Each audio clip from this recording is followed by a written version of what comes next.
ஓம் ஸ்ரீ சாய்ராம்.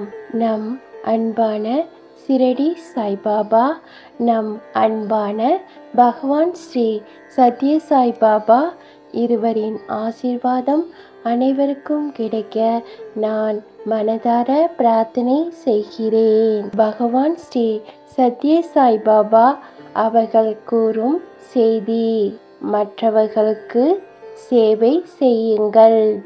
ஏன் என்றால், நீங்கள் எந்த ஒரு பொருளின் பிரதிபலிப்பாக இருக்கிறீர்களோ அதே அமைப்பின் பிரதிபலிப்பு அவர்களும்.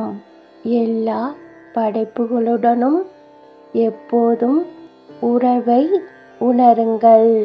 இந்த பதிவை பார்த்த அனைவருக்கும் நன்றி, வணக்கம். அனைவரும் நம்புங்கள், உங்களுக்கு நல்லதே நடக்கும். ஜெய் சாய்ராம். அல்லாஹ் மாலிக்.